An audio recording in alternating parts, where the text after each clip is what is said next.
Hello and welcome friends, post 9 में आप सभी लोगों का स्वागत है। इंडिया वर्सेस न्यूजीलैंड फाइनल तय हो गया कि अब इन दोनों टीमों के बीच में खेला जाएगा। अहमदाबाद में खेला जाएगा, ये पहले से तय था। कुछ चीज़ें और भी तय थी कि भाई टीम इंडिया कहाँ रुकेगी, कौन सा ड्रेसिंग रूम जो है वो एक टीम का होता है, उसके बारे में विस्तार से चर्चा करेंगे। मगर वहाँ पर कुछ टोटका जो है वो आजमाया गया है कि टीम इंडिया को अहमदाबाद में जीत मिली। 2023 वाली कहानी जो है वो प्ले ना हो, तो वो क्या किया गया वो आपको बताएंगे इस ब्रॉडकास्ट के अंदर। साथ में अहमदाबाद में टीम इंडिया का रिकॉर्ड कैसा है T20I में, ODI में, ताकि तस्वीर साफ हो जाए कि आखिर ये सब किया क्यों जा रहा है। और न्यूजीलैंड के लिए जो है ना वो चुनौती आसान नहीं होने वाली है। सूर्य कुमार यादव ने बयान दिया है, जसप्रीत बुमराह को लेकर बड़ा बयान जो है वो यहाँ पर सुनील गावस्कर साहब ने दिया। क्या उन्होंने बोला उस पर गौर करेंगे, वो आपको पूरा दिखाएंगे। और प्राइज मनी क्या होने वाला है, अभी तक आईसीसी ने कोई आधिकारिक घोषणा नहीं की है, तो इसका मतलब जो पिछला था वो होगा या फिर आप जीतने के बाद करोगे, तो वो देखना पड़ेगा। उतना तो होगा ही होगा ना। हाँ, उतना। इसीलिए हमने ना वो इन्फॉर्मेशन ले ली कि जो पिछला था वो तो होगा ही, अब इसमें 10-20% जो ऐड होना होगा वो हो जाएगा। मगर प्राइज मनी का आपको एक आइडिया हो जाएगा कि भाई क्या मिलने वाला है जीतने और हारने दोनों की सूरत में। चलिए जी, सबसे पहले वो टोटके पे आ जाते हैं, क्योंकि ये टोटका मुंबई में भी देखने को कुछ मिला था। मुंबई वाले का भी जिक्र मैं अभी आपको बता दूंगा, पहले ये इन्फॉर्मेशन बता देता हूं। फाइनल के लिए टीम इंडिया अहमदाबाद पहुंच गई है। 8 तारीख को न्यूजीलैंड के खिलाफ फाइनल जो है वो खेला जाएगा। शनिवार को टीम इंडिया फाइनल से पहले अभ्यास करेगी। वो हल्का फुल्का होता है, मैच डे -1, ऊपर से फाइनल है, भाई आप कोई रिस्क ज़्यादा लेना नहीं चाहोगे। मगर हुआ क्या है, जो चीज़ नोटवर्दी है वो ये है कि अहमदाबाद में टीम इंडिया का होटल जो है ना वो बदल दिया गया है।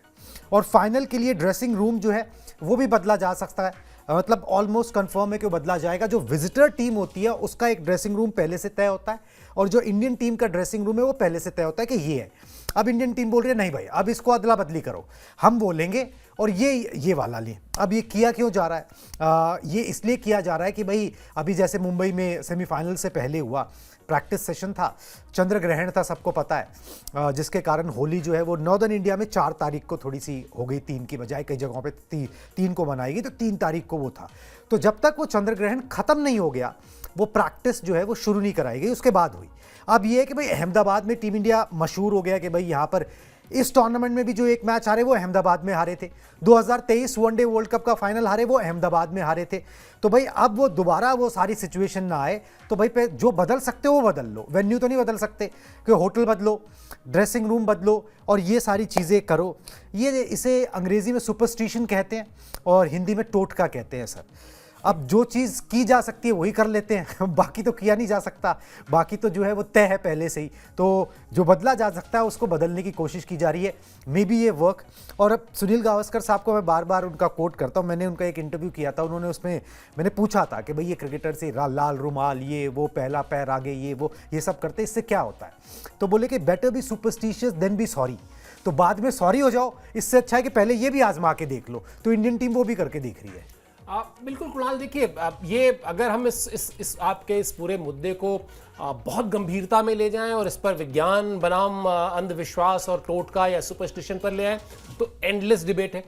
हम आधे घंटे में उसको समेट नहीं सकते, और मुझे लगता है कि हम और आप उस डोमेन पर बात करने के योग्य भी नहीं। हमने तो हमेशा अपने खिलाड़ियों को देखा, जैसे आपने कहा जिमी अमरनाथ वो लाल रंग का अपना रुमाल रखते थे, या सचिन तेंदुलकर बाएं पैर में पहले पैड बांधते थे, या गौतम गंभीर से जब रन नहीं बनते थे तो कई बार वो वीरेंद्र सहवाग का बल्ला लेके चले जाते थे, या सौरव गांगुली एक समय अच्छी फॉर्म में नहीं थे तो हरभजन सिंह ने अपना जूता उनको पहनने की सलाह दी थी, जो उन्होंने पहना, फिर वो फॉर्म में आ गए। तो इस तरह की सैकड़ों उदाहरण अगर हम बैठेंगे तो वो हम लोग निकाल सकते हैं। बिल्कुल। दूसरा, चंद्र ग्रहण की बात आपने की। बनारस इस भारत में एक बड़ा पवित्र शहर माना जाता है, बाबा की नगरी मानी जाती है। बनारस में उस समय गंगा आरती जो होती है, रोज होती है, वो 6:30 बजे होती है। उस दिन 7:30 बजे हुई। मंदिरों के कपाट बंद कर दिए गए। हमारे आपके सोसाइटीज में जो छोटे छोटे मंदिर हैं उनके दरवाजे बंद कर दिए गए, इसलिए कि कोई शुभ काम नहीं किया जाता, इस वक्त पूजा पाठ नहीं करेंगे। तो अब फिर अगर भारतीय टीम ने 1 घंटा प्रैक्टिस डिले कर भी दी तो रिजल्ट मिल गया ना, आप जीत गए ना। और जीते भी ऐसा वैसा नहीं, ऐसा नहीं था कि आपने कोई वो न्यूजीलैंड की तरह मैच जीता कि एक तरफा जीत लिया हो। वो मतलब एकदम आपकी सांसें जो है वो अटकी हुई थी, वो मैच कहीं भी जा सकता था, राइट? तो ठीक है, मुझे लगता है ये इसके बीच की एक लाइन देखनी चाहिए। अपने अच्छी परफॉर्मेंस के बाद जो अभी तक भारतीय टीम ने, अगर आप देखें, वो पहला मैच जो अमेरिका वाला था उसको छोड़ दें और एक मैच जो आप साउथ अफ्रीका से हार गए इसी मैदान में, उसको छोड़ दें, तो अच्छी क्रिकेट खेली है भारतीय टीम ने। आप मस्ट विन मैच था वेस्ट इंडीज के खिलाफ, वहां आपने अच्छी परफॉर्मेंस की, लगभग 200 चेस किया, यहां पर आपने 250 पार कराई दिया, जो आप अक्सर कहते भी थे कि भारतीय टीम की काबिलियत है कि वो 250 पार जा सकती है। बिल्कुल। तो इस मैच में उसने वो काबिलियत भी अपनी पूरी कर दी। तो वो परफॉर्मेंस, एबिलिटी, एक्सपीरियंस, वो सारे बॉक्स पहले से भारत के टिक हैं। अब अगर ये थोड़े बहुत हेयर एंड देयर चांसेस लेके ड्रेसिंग रूम चेंज करा लो, होटल चेंज करा लो, ये सब भी करके देख लेते हैं। बिल्कुल। और वो तो हम देख ही रहे हैं ना कि 2024 में वो सूर्या का कैच, या 2026 में जिस तरीके से कल अक्षर पटेल ने कैच लिया, बाहर गए और गेंद जिस तरीके से उन्होंने शिवम दुबे को पास ऑन की, ये सब कुछ आपकी मेहनत के साथ साथ थोड़ा ब्लेसिंग्स चाहिए होती हैं। वो अगर इस रास्ते से आ रही हैं, आने दीजिए, इसको बहुत ज्यादा परेशान। बिल्कुल जी, कोच साहब जो हैं हर मुकाबले से पहले जिस शहर में मुकाबला होता है उस शहर का जो सबसे प्रसिद्ध मंदिर होता है वहां जाते हैं, वहां पर जाते हैं, वो अपनी पूजा अर्चना जो है वो करते हैं, अपना अपना विश्वास है। प्रीति जिंटा का मुझे याद है 2009 में जब आईपीएल गया वहां साउथ अफ्रीका में, तो प्रीति जिंटा हर मैच से पहले जाती थी मंदिर में, और ये हमारे कैमरामैन ने कैप्चर कर लिया। जब कैप्चर कर लिया और वो बाहर आई तो उन्होंने कहा प्लीज इसको दिखाइएगा मत। तो अब 2009 में आप सोचिए कि आपके पास प्रीति जिंटा का विजुअल है कि वो मंदिर के अंदर जा रही हैं, आ रही हैं, और उस समय जिस तरह की टीवी में चीजें चलती थी, हम क्यों ना दिखाएं भाई। तो हमने जाके फिर मैंने कैमरामैन को पीछे किया, मैं गया बात करने के लिए, मैंने कहा नहीं क्यों नहीं दिखाएं, आपको एक रीजन बता दीजिए, हमने कोई ऐसा तो कुछ ऐसी चीज तो शूट की नहीं है, और ऐसा भी नहीं कि ये कोई बहुत हम खराब चीज दिखा रहे हैं। तो प्रीति जिंटा का एक बड़ा बेसिक सवाल था, मेरे ख्याल से वो सवाल ऐसा है जो इस पूरे मामले को समझा देगा।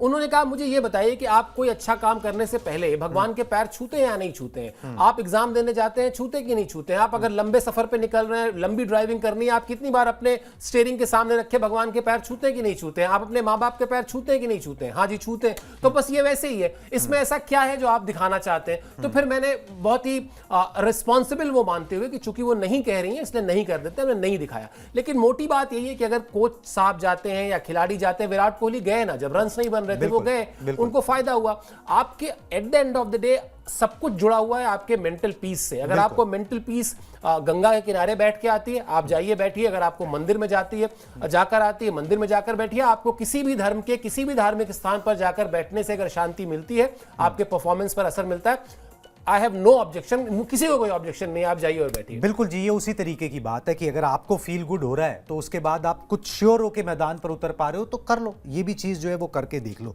चलिए जी, लगे हाथ अहमदाबाद में टीम इंडिया का रिकॉर्ड भी बता देते हैं कि भाई आखिरकार ये हो क्यों रहा है, ठीक है, क्यों इस तरीके की बात है। रिकॉर्ड देख लीजिए, T20 आई का आपकी स्क्रीन पर है, 10 मैचेस खेले हैं, 7 जीते हैं, 3 में सिर्फ हार मिली है। अब आपको वनडे का भी दिखा देते हैं कि 21 मैच खेले, 12 जीते, 9 में हार मिली है।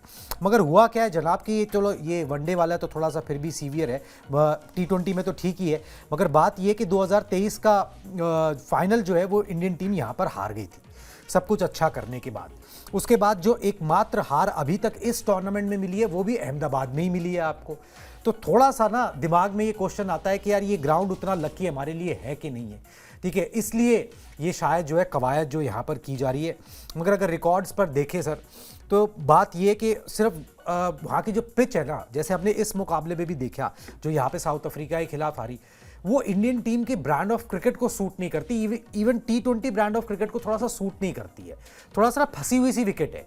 आपको वानखेड़े टाइप विकेट चाहिए जहां लोगों का एंटरटेनमेंट हो, भाई सब लोग खुशी खुशी जा रहे हैं, बस 499 रन बन गए, ठीक है। तो इस तरीके की विकेट हो तो वो T20 को, इंडियन टीम जिस तरीके से खेल रही है उसको वो ज्यादा सूट करता है। हाँ कुणाल, लेकिन फिर जो भी विकेट है वो दोनों टीमों के लिए। हाँ। वो ऐसा नहीं है कि अगर वानखेड़े की इस विकेट पे आपने 250 प्लस बनाए तो इंग्लैंड भी 246 पहुंचा ना। ऐसा तो नहीं हुआ कि आपने 250 क्रॉस कर दिए अपनी बड़ी शानदार बल्लेबाजी से और इंग्लैंड जो है वो 125 पे आउट हो गए, ऐसा नहीं हुआ। तो पिच तो दोनों टीमों के लिए सेम है ना। अब अगर वो फंसा हुआ विकेट है तो है, आप क्या करेंगे उसका। लेकिन ये बात अगर आपके दिमाग में अभी से चढ़ जाएगी तो फिर ये थोड़ा सा खतरे की बात है। 2007 वर्ल्ड कप में जब भारत और बांग्लादेश का मैच था, मुझे याद है उस मैच से एक दिन पहले -1 जो प्रैक्टिस सेशन था, राहुल द्रविड़ उस वक्त भारतीय टीम के कप्तान थे, बांग्लादेश से मैच था। हम लोग बड़े हैप्पीली गए थे कि मतलब ये तो इसमें क्या ही टेंशन लेना है यार, बांग्लादेश कौन सा। उससे पहले बांग्लादेश ने एक मैच ऑस्ट्रेलिया को हराया था 2005 में, सिर्फ यही बांग्लादेश की सबसे बड़ी ताकत थी। लेकिन राहुल द्रविड़ जब मैदान में पहुंचे और जिस तरीके से पैनिक सिचुएशन में जाके उन्होंने पिच को देखा, ठीक है, और जिस तरीके से देखने के बाद रिएक्ट किया, ऐसा लगा कि वो कुछ गड़बड़ हो गई है। और फिर वो दिमाग में बैठा और फिर जो हुआ वो आप भी जानते हैं, हम भी जानते हैं और करोड़ों क्रिकेट फैंस भी जानते हैं। मेरा ये मानना है, अहमदाबाद की विकेट हो चाहे अमेरिका की विकेट हो, आपने 2024 T20 वर्ल्ड कप जिस देश में जीता, बिल्कुल जिस तरह की विकेटों पर खेल के जीता, अंडर प्रिपेयर्ड विकेटों पर आप वहां खेलकर जीते ना, तो आपको और 2023 में कुणाल आपने रन कम बनाए थे, लेट्स एक्सेप्ट दिस। वो ट्रेविस हेड जम भी गए, उसके बाद उन्होंने मार भी दिया, विकेटें भी आपने शुरुआत में कुछ निकाली, लेकिन फिर एक दिन तो आपको विरोधी टीम का खिलाड़ी भी कुछ करेगा ना। या जिस मैच का आप इस वर्ल्ड कप में जिक्र कर रहे हैं, वो मैच भी इसलिए हमको बुरा लग रहा है क्योंकि हम 76 रन से हार गए, जबकि वो मैच हमको 26 रन से हारना चाहिए था। ठीक है, वो हम अपने कर्मों से हारे, अपने गलत मैच अवेयरनेस से हारे। मुझे लगता है इस पर कोई ज्यादा चर्चा नहीं होनी चाहिए। एक मैच होगा, एक जैसी विकेट पर होगा, उस विकेट पर जो कुछ चैलेंजेस भारतीय बल्लेबाजों के लिए होंगे वही न्यूजीलैंड के बल्लेबाजों के लिए होंगे, और जो प्लस पॉइंट भारतीय बल्लेबाजों के लिए होगा वही प्लस पॉइंट उनके लिए भी होगा। आप अपनी मेरिट पर खेलिए, इसके अलावा कुछ मत सोचिए।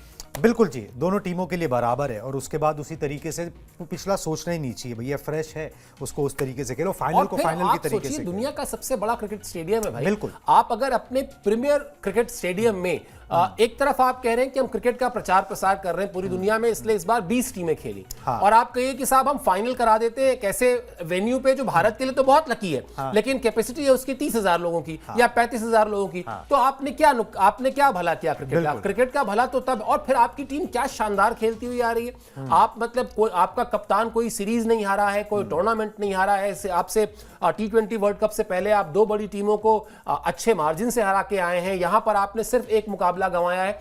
अब बात ही क्यों हो अहमदाबाद की, आप कहीं खिला लीजिए, मैं तो कहता हूं आप चूज कर लीजिए। बिल्कुल जी, और स्टीव बॉबी बोलते थे जब वो आए थे यहाँ पर कि भाई फाइनल फ्रंटियर है, बोले कि पिच को लेकर भाई टर्न होती है, बोले कि भाई जो भी होती है जब तक 22 गज की है मुझे परवाह नहीं है। ठीक है, 22 गज की है तो ठीक है, चलिए दोनों टीमों के लिए एक जैसी है। अब आ जाते हैं जी न्यूजीलैंड पर, विरोधी के साथ एक आंकड़ा है, वो थोड़ा सा चुभता है वो आंकड़ा, उस आंकड़े को बदलने की ज़रूरत होगी अगर आपको ये फाइनल जीतना है और यहाँ पर वो ख्याति प्राप्त करनी है। न्यूजीलैंड की टीम की चुनौती जो है ना वो आसान नहीं होगी। T20 वर्ल्ड कप का अगर हम देखें पूरा हिसाब किताब लगाए तो इंडिया वर्सेस न्यूजीलैंड 3 बार आपस में टक्कर हुई है और तीनों बार न्यूजीलैंड को जीत मिली है। 2007 में, 2016 में और 2021 में ये देखने को मिला है।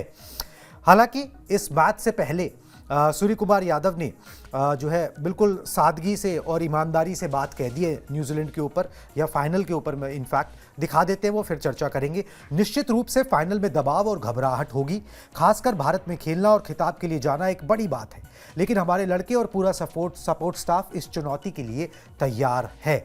न्यूजीलैंड से हमने इस T20 वर्ल्ड कप से पहले सर सीरीज भी खेली थी।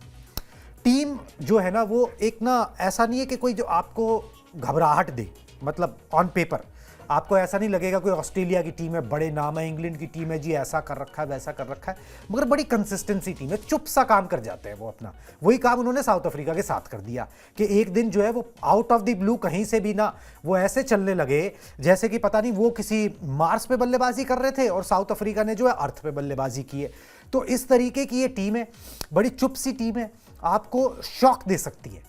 इस टीम को हल्के में नहीं लिया जा सकता, फाइनल को कोई हल्के में वैसे भी नहीं लेता, मगर न्यूजीलैंड की चुनौती जो है ना वो हमेशा इसलिए मुश्किल होती है क्योंकि वो ना पिंच करते रहते हैं, वो एक कंसिस्टेंट परफॉर्म करते हैं, वो उस बेंचमार्क को बनाए रखते हैं, फील्डिंग बड़ी अच्छी करेंगे, ठीक है, बल्लेबाजी में अगर कोई उनका टिक गया तो वो उस दिन जो है काम करके ही मानेगा, गेंदबाजी जो है वो अपनी बड़ी एक टेम्परमेंट बना के, लाइन लेंथ बना के जो है वो करते रहेंगे।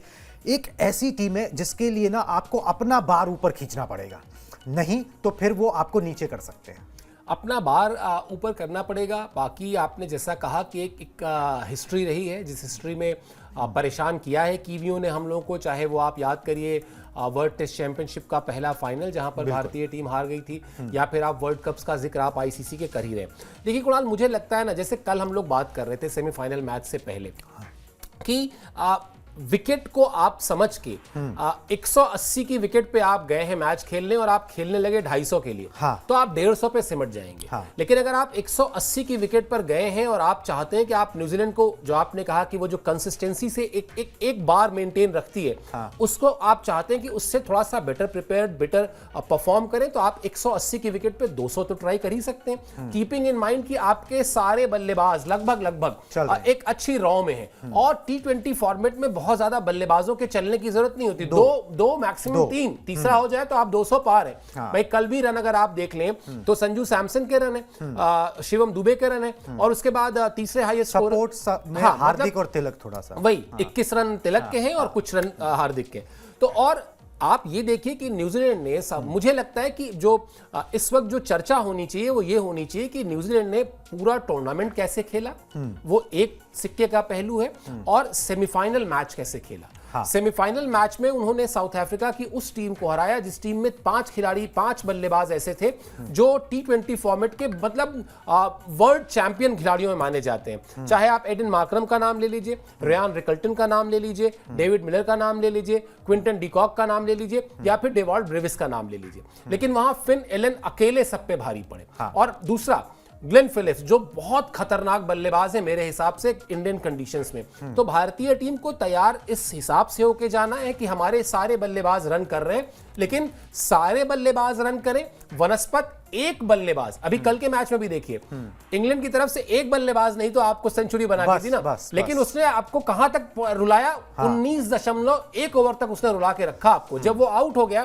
तब आपके राहत आई कि हाँ चलो अब शायद जीत ही जाएंगे, फिर भी 22 रन दे दिए शिवम दुबे ने। तो इसलिए इससे सबक ये है कि चाहे वो संजू सैमसन, कल जैसे हम लोग बात कर रहे थे कि पावर प्ले में आपको संजू सैमसन, अभिषेक शर्मा और ईशान किशन, तीन में से एक बल्लेबाज आप ज्यादा से ज्यादा आउट होते देख सकते, गंवा सकते हैं, दो को वो पार कराना पड़ेगा। सेम स्ट्रैटेजी रहनी चाहिए आपके फाइनल में भी, और जिस भी एक जो दो बल्लेबाज वहां बचते हैं, वो अभिषेक शर्मा हो, संजू सैमसन हो, ईशान किशन हो, भी दो आप चूज करते हैं, उसमें से किसी एक को 15-16 ओवर तक खेलना होगा, ताकि वो जो काम फिन एलन ने किया या जेकब बेथेल ने किया या जो हम ग्लेन फिलिप्स से उम्मीद कर रहे हैं कि वो कर सकते हैं या आशंका है कि वो कर सकते हैं, भारत में कभी भी कर देते हैं वो, तो आपको एक बल्लेबाज को वो एक 80, 90, 100 रन तक जाना होगा। अपने आप स्कोरबोर्ड आपका बड़ा समृद्ध दिखाई देगा, और उसके बाद आपको वो तमाम हथियार आपके पास हैं गेंदबाजी में। आप कल भी देखिए गेंदबाजों को, मैं शुरू से कह रहा हूं, कल 18वां 19वां ओवर अगर गेंदबाजों ने नहीं किया होता उस तरह का तो मैच हाथ से जा चुका था। तो बहुत कुछ बहुत समझ बूझ के करना होगा। कोई ऐसा बॉक्स नहीं है भारतीय टीम का जो टिक ना हो, सिवाय इसके कि आपको अपने इमोशंस पे कंट्रोल करना है, और वो काम मेरे ख्याल से सूर्या की कप्तानी में टीम अच्छी तरह से कर लेगी। बिल्कुल जी, प्रेशर तो रहेगा, इंडियन टीम पे ज्यादा रहेगा, न्यूजीलैंड पे उस तरीके का नहीं रहेगा, क्योंकि वो शुरुआत से नहीं है, वो हमेशा से वो उस तरीके के फेवरेट नहीं होते हैं, मगर काम वो जो है कर जाते हैं। चलिए जी, अब इंडिया वर्सेस न्यूजीलैंड की बात हो रही है तो थोड़ा हिस्ट्री की और बात कर लेते हैं। भाई 3 फॉर्मेट होते हैं, 3 फॉर्मेट में ये तीसरा फॉर्मेट है जिसके अंदर इंडिया वर्सेस न्यूजीलैंड का एक आईसीसी फाइनल खेला जा रहा है। इससे पहले 2 बार खेला गया है, एक अभी जो सर जिक्र कर रहे थे 2021 वर्ल्ड टेस्ट चैंपियनशिप जहां पे न्यूजीलैंड जीत गया, उसके बाद 2025 वनडे फॉर्मेट में चैंपियंस ट्रॉफी जो थी उसमें फाइनल में भारत ने बाजी मारी। अब ये T20 फॉर्मेट है जिसके अंदर इंडिया वर्सेस न्यूजीलैंड का एक आईसीसी फाइनल होने जा रहा है, और अगर इसी ट्रेंड को समझे तो इंडिया की बारी होनी चाहिए, मगर देखते हैं कि भाई यहाँ पर क्या होता है। मगर न्यूजीलैंड हमेशा टफ क्वेश्चन जो है वो पूछती है, और आपको अपना ए गेम जो है वहाँ पर खेलना पड़ेगा। चलिए जी, अब ए गेम की बात हो रही है तो ए प्लेयर की बात करते हैं। वो प्लेयर जो कि डिफरेंस जिसने सेमीफाइनल में भी पैदा किया और डिफरेंस जो फाइनल में भी पैदा कर सकता है, हम बात कर रहे हैं जसप्रीत बुमराह की। बुमराह ने इंटरनेशनल क्रिकेट में ना 500 विकेट पूरे कर लिए। मैं दिखा देता हूँ, पहले आप दिखा दी। हाँ, हैरी ब्रुक का विकेट लेते ही वो एक खास लिस्ट में उन्होंने जगह बना ली। 235 मैचेस खेले उन्होंने ओवरऑल इंटरनेशनल मैचेस, और 500 इंटरनेशनल विकेट उनके हो गए। 500 इंटरनेशनल विकेट लेने वाले वो 8वें भारतीय गेंदबाज बन गए हैं। मौजूदा T20 वर्ल्ड कप में 7 मैचेस में 10 विकेट उनके नाम हैं। तो ये कमाल जो है वो जसप्रीत बुमराह ने किया है। एक बार गावस्कर साहब का कोट प्लेट दिखा दें, फिर आगे की बातचीत जो है यहाँ पर करेंगे। दिखाएं जी। उन्होंने बोला कि जसप्रीत बुमराह सिर्फ एक पीढ़ी के नहीं बल्कि सदी में एक बार मिलने वाले गेंदबाज हैं। बुमराह खेल के सभी फॉर्मेट खेलते हैं, टेस्ट मैच, वनडे, T20 आए, आप उन्हें गेंद दीजिए, वो अपना काम करके दिखाएंगे। हाँ, कभी कभी ऐसा हो सकता है कि उन्हें ज़्यादा रन पड़ जाएं, लेकिन ये समझ में आने वाली बात है, आखिरकार वो भी इंसान है। लेकिन ज़्यादातर मौक़ों पर जब टीम को सबसे ज़्यादा ज़रूरत होती है तो बुमराह अहम ओवर डालते हैं। जब दूसरे गेंदबाज 15 से 20 रन दे रहे होते हैं तब वो 7 या 8 रन ही देते हैं। इसी बात में मैं एक चीज़ और ऐड कर दूं कि जब वो 7 या 8 रन देते हैं, विकेट उनको नहीं मिलता है, तो प्रेशर जो क्रिएट होता है उससे दूसरा गेंदबाज जो है वो विकेट वहां पर ले जाता है। और जसप्रीत बुमराह का वही कमाल है कि इंग्लैंड जैसी साइड, उनके बल्लेबाज जो कि रुकने का नाम नहीं लेते, वो बुमराह को मारने को तैयार नहीं थे।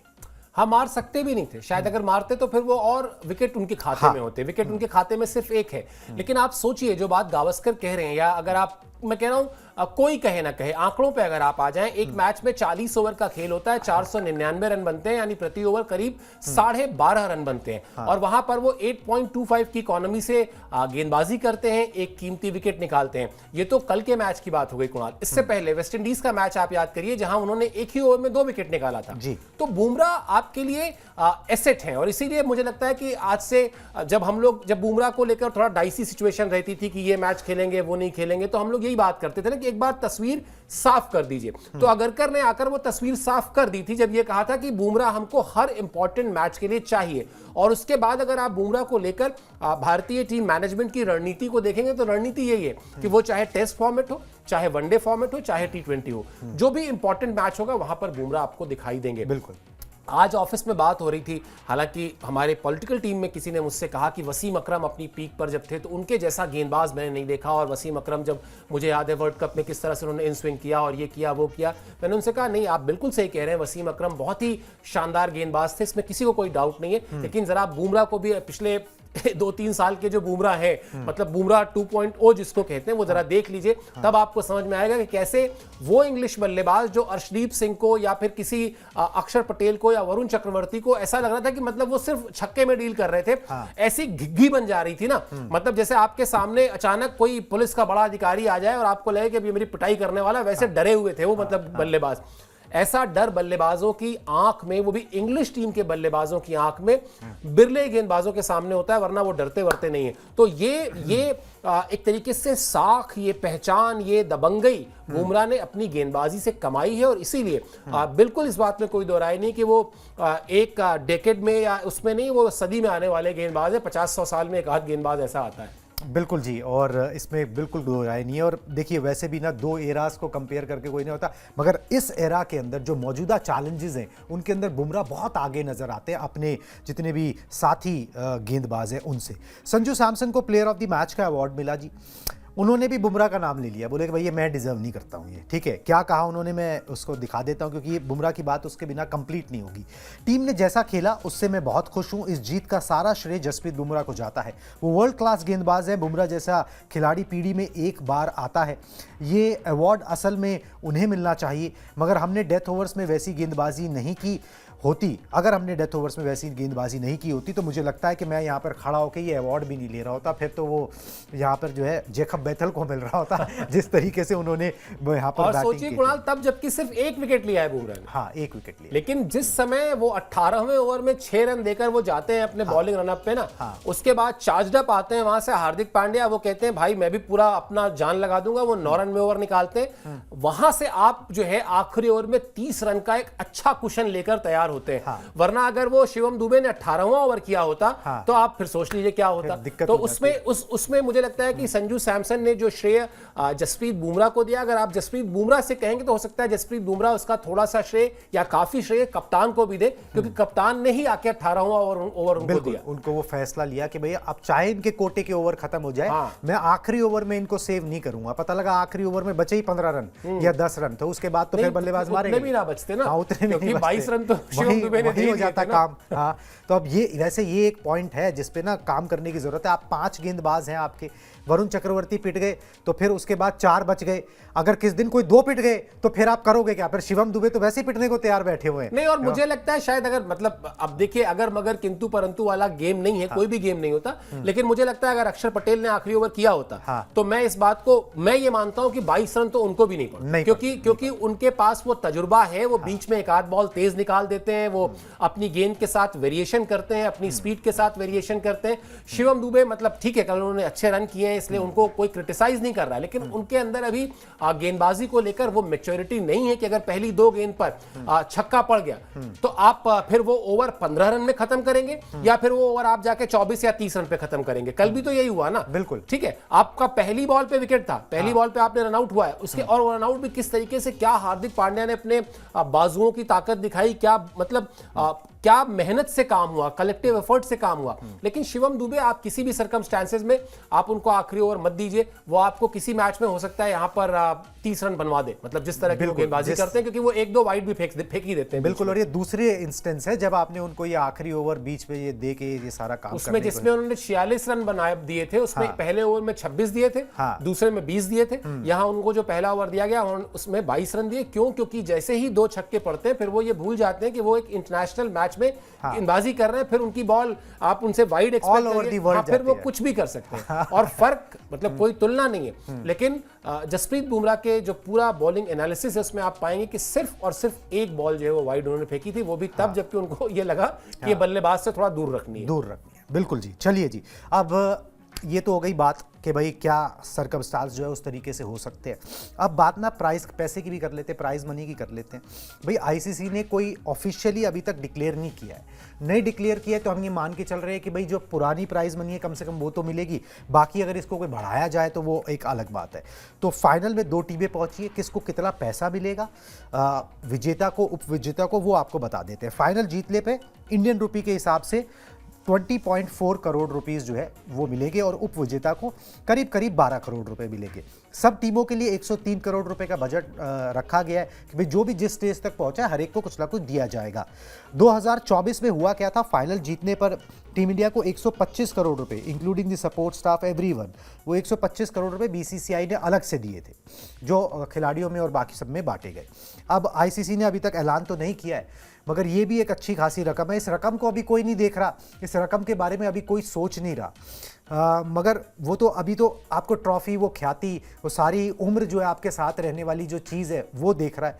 मगर पैसा वो भी एक मतलब ये सुनने में तो अच्छा ही लगता है ना कि भाई 125 करोड़ रुपए जो है वो 20 आदमी में बटेंगे, ठीक है, 12-20 करोड़ रुपए जो वो आईसीसी से मिलेंगे तो 1-1 करोड़ रुपए तो मिल ही जाएगा, ठीक है। तो ये सारी कहानी भी जो है ना वो आपको बाद में इसका एहसास होता है, मगर ये कि हाँ ये भी एक हैंडसम मनी है जो खिलाड़ियों को मिलेगा। हाँ बिल्कुल, लेकिन ये संभवतः हम लोग को लग रहा है कि बहुत बड़ी रकम है।